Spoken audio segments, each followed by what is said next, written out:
Right సింగరేణిని కేంద్ర ప్రభుత్వం వేలం పట్టడాన్ని బీఆర్ఎస్ వర్కింగ్ ప్రెసిడెంట్ కేటీఆర్ తప్పుబట్టారు. ఇదే అంశానికి సంబంధించి మాజీ మంత్రి కొప్పుల ఈశ్వర్ మా ప్రతినిధి వంశీతో మాట్లాడుతున్నారు. రిప్లై చూద్దాం. వంశీ చెప్పండి. ఇంత కొద్దిసేపటి క్రితమే మా వర్కింగ్ ప్రెసిడెంట్ కేటీఆర్ ఈ సింగరేణి వేలం పట్టడాన్ని తప్పుబట్టారు. దీనిపై ఎలా స్పందిస్తున్నారు?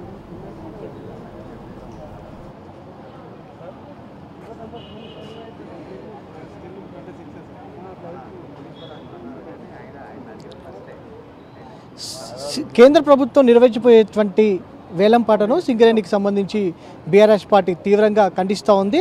ఎట్టి పరిస్థితుల్లోనూ ఈ వేలాన్ని నిర్వహించకూడదని కూడా ఇప్పటికే బీఆర్ఎస్ పార్టీ డిమాండ్ చేసినటువంటి పరిస్థితి కూడా మనం చూస్తూ ఉన్నాము. కొద్దిసేపటి క్రితమే BRS party working president KTR స్వయాన మీడియా సమావేశం నిర్వహించి దీన్ని తీవ్రంగా ఖండిస్తున్నట్టు కూడా వారు వెల్లడించినటువంటి పరిస్థితి మనం చూస్తూ ఉన్నాం. మనతో పాటు మాట్లాడడానికి బీఆర్ఎస్ పార్టీ నాయకులు కొప్పులీశ్వర్ గారు మనతో పాటు ఉన్నారు. వారితో మాట్లాడించే ప్రయత్నం చేద్దాం. సార్ చెప్పండి, ప్రధానంగా వేలంపాట వల్ల సింగరేణికి ఎలాంటి నష్టం వాటిల్లే అవకాశం ఉంది, ప్రధానంగా తెలంగాణ ప్రాంతానికి సంబంధించి? అంటే సింగరేణి సంస్థ స్వయంగానే అనేక సంవత్సరాల నుంచి దాదాపు 133 సంవత్సరాల చరిత్ర కలిగినటువంటి సింగరేణి సంస్థ ఈ ప్రాంతం యొక్క అనేక రకాల అభివృద్ధి కోసం, పరిశ్రమల నిర్వహణ కోసం కావచ్చు, అదేవిధంగా లక్షలాది మంది కుటుంబాలను ఆదుకున్నటువంటి సంస్థ, ఎంతోమంది పేదవాళ్లకు జీవితాన్ని ఇచ్చినటువంటి సంస్థ, అదేవిధంగా ఈరోజు లాభాల బాటలో నడుస్తున్నటువంటి సంస్థ. దాన్ని కేంద్ర రాష్ట్ర ప్రభుత్వాల వాటాతోటి నడుస్తున్నటువంటి ఈ యొక్క ప్రభుత్వ రంగ సంస్థను ఉన్నటువంటి అనేక బ్లాకులను నిజంగా కూడా దీన్ని ప్రైవేట్ పరం చేయడం అనేటువంటిది చాలా బాధాకరం. ఎందుకంటే ఒక నష్టాల బాటలో నడుస్తున్నటువంటి సంస్థను ఏదైనా ప్రైవేటు సంస్థకు కానీ లేదంటే వేలం వేయడం అంటే ఒక అర్థం ఉంటుంది. కానీ ఒకవైపు అంటే నిజానికి ఈ సంవత్సరం కూడా లాభాల వాటా కార్మికులకు 32% పంపిణీ చేసినటువంటి సంస్థ.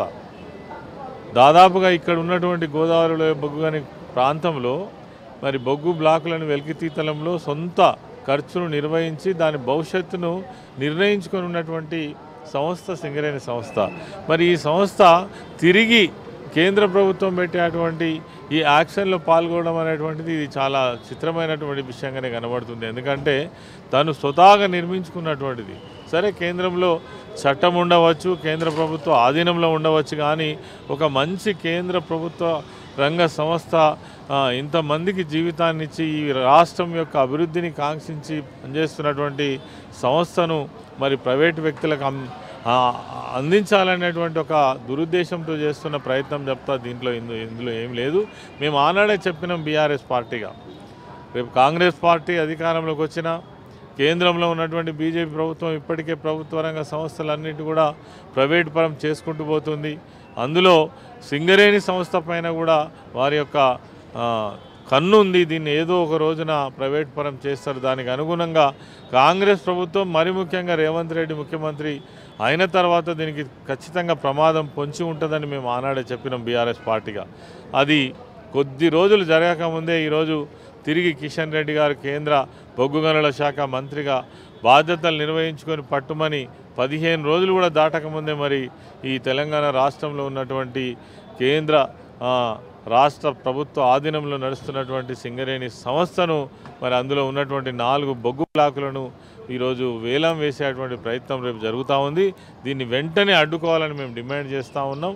తప్పకుండా దీన్ని అడ్డుకుంటాం. మళ్ళీ తిరిగి ఎవరైనా ఈ బిడ్స్లో పాల్గొన్నట్టయితే కూడా రేపు ఏ రకంగా ఇంతకుముందే కేటీఆర్ గారు చెప్పినట్టు దీన్ని ఎప్పటికి కూడా కొనసాగనివ్వం. ఎందుకంటే ఇది ఖచ్చితంగా ఈ ప్రాంతం యొక్క అభివృద్ధి కోసం, ఈ ప్రాంత ప్రజల కోసం, అవసరాల కోసం ఉండాల్సినటువంటి సంస్థని మేము తప్పకుండా డిమాండ్ చేస్తున్నాం. అయితే మనం చూస్తాను, దేశవ్యాప్తంగా కూడా కొన్ని గనులకు సంబంధించి ఒడిశా కావచ్చు, తమిళనాడు కావచ్చు, గుజరాత్ సంబంధించి కావచ్చు, ఈ 3 గనులకు సంబంధించి కూడా నేరుగా అక్కడ పబ్లిక్ సెక్టర్కి కేటాయించినటువంటి పరిస్థితి మనం చూస్తూ ఉన్నాము. అటు ఏపీకి సంబంధించి కూడా నష్టాల్లో నడుస్తున్నా కూడా అటు ఏపీకి సంబంధించి వైజాగ్ స్టీల్ ప్లాంట్ ఏదైతే గనులకు సంబంధించి కూడా అక్కడ ఆపివేయడం జరిగింది, వారు అడ్డుకోవడం కూడా జరిగింది. కానీ ఎందుకని తెలంగాణ రాష్ట్రానికి వచ్చేటప్పటికి వేలం వేయాలి, ఖచ్చితంగా వేయాలని కూడా వారు ఎందుకు నిర్ణయం తీసుకున్నారంటారు? అదే అంటున్నాయి, తెలంగాణ రాష్ట్రం యొక్క అభివృద్ధిని కాంక్షించకపోకుండా ఉండడం అనేటువంటి బీజేపీ ప్రభుత్వం మొదటి నుంచి అవలంబిస్తున్నటువంటి విధానం. అదేవిధంగా ఈరోజు అడ్డుకోవాల్సినటువంటి బాధ్యతలో ఉండి తప్పించుకునే ప్రయత్నం చేస్తున్నటువంటి కాంగ్రెస్ ప్రభుత్వాన్ని మనం చూస్తున్నాం. అందుకే కేసీఆర్ గారు కావచ్చు, మా పార్టీ కావచ్చు, బలంగా చెప్పింది ఏంటంటే బీఆర్ఎస్ పార్టీనే తెలంగాణ రాష్ట్రానికి శ్రీరామ రక్ష అని అందుకే చెప్పినాం. మొన్న జరిగినటువంటి ఎన్నికలలో కూడా ఖచ్చితంగా మేము చెప్పినాం, కోల్ మైన్స్ మీద కూడా చెప్పినాం. రేపు ఈ కాంగ్రెస్ ప్రభుత్వమే అధికారంలోకి వస్తే సింగరేణి కోల్ బ్లాక్స్ తప్పకుండా ప్రైవేటైజ్ చేస్తారు, ఇది మీరు నమ్మాలని మా కార్మిక సోదరులకు కావచ్చు, 6 జిల్లాలో ఉన్నటువంటి ప్రజలందరూ కూడా తెలిసినట్టు చేసినాం. అది కొద్ది సమయం దాటకముందే ఈరోజు మనం ముందుకు వచ్చింది. కాబట్టి మొన్న తెలంగాణ రాష్ట్రంలో మరి పార్లమెంట్ ఎన్నికల సందర్భంగా మనకు కూడా ప్రాతినిధ్యం ఉన్నట్టయితే, కొంతమంది ఎంపీలు గెలిచి ఉన్నట్టయితే దీన్ని అడ్డుకునేటువంటి అవకాశం ఉండే. ఈరోజు దిక్కు దివానం లేని పరిస్థితులలో ఇటు 8 ఎంపీలు బీజేపీ గెలిచి, 8 ఎంపీలు మరి కాంగ్రెస్ పార్టీ గెలిచి ఈరోజు మరి మన తరఫున కానీ సింగరేణి సంస్థను కాపాడడం కోసం కానీ వాయిస్ లేకుండా, గొంతు లేకుండా అయినటువంటి పరిస్థితి అలా మనకు కనబడతా ఉంది. ఏదేమైనప్పటికీ బీఆర్ఎస్ పార్టీ ఉద్యమ పార్టీ. తెలంగాణ రాష్ట్రంలో ఏ రకమైనటువంటి భంగపాటు జరిగినా, ఇబ్బంది జరిగినా తప్పకుండా ప్రజల పక్షాన నిలబడి పోరాడానికి ముందుంటుంది. రేపు కార్యాచరణ కూడా ప్రకటిస్తామని ఇప్పుడే మా వర్కింగ్ ప్రెసిడెంట్ కేటీఆర్ గారు చెప్పడం జరిగింది. తప్పకుండా దీన్ని అడ్డుకుంటాం. అంటే 2021లో ప్రతిపక్ష నాయకుడిగా ఉన్నటువంటి సీఎం రేవంత్ రెడ్డి ఆనాడు ఏదైతే ప్రధానమంత్రికి లేఖ రాయడం కూడా జరిగింది, నేరుగా కేటాయించాలని. ఇప్పుడు వేలం పాటలో పాడతాం, అధికారంలోకి వచ్చిన తర్వాత వేలం పాటలో పాల్గొంటామని చెప్పడాన్ని మీరు ఎలా అర్థం చేసుకుంటా ఉంటారు? దీని ఎంత ఘోరమైన అవకాశ రాజకీయాలు అనేది దీన్ని బట్టి తెలుస్తున్నది. వీళ్ళకు ప్రజల ప్రయోజనాలు ముఖ్యం కాదు.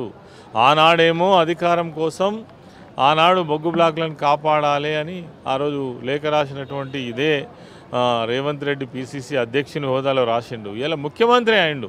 ఆయన గట్టిగా ఆపాలనుకుంటే ఈ వేలం ఆపచ్చు. ఒకవైపు సత్సంబంధాలే కొనసాగిస్తున్నారు ఈరోజు కేంద్రంలో ఉన్న బీజేపీ ప్రభుత్వంతో ఈనాటి మన తెలంగాణ ముఖ్యమంత్రి. కాబట్టి ఆపాలంటే ఆపచ్చు, కానీ ప్రజల ప్రయోజనాలు ముఖ్యంగా వాళ్లకు ఉన్నప్పుడు, ఈ ప్రాంత ప్రయోజనాలు ముఖ్యమని అనిపించినప్పుడు ఆపే ప్రయత్నం చేస్తారు. లేదు అని అంటే వీటిని తప్పకుండా ప్రైవేట్ వ్యక్తులకు అప్పజెప్పేటువంటి ప్రయత్నంలో వీళ్ళు కూడా భాగస్వాములు అవుతారనేది ఖచ్చితంగా మనకు అర్థమవుతుంది.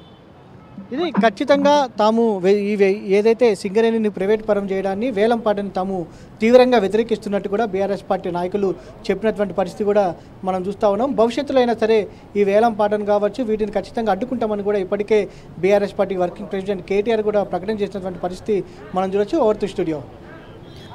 Right Vamshi, thank you.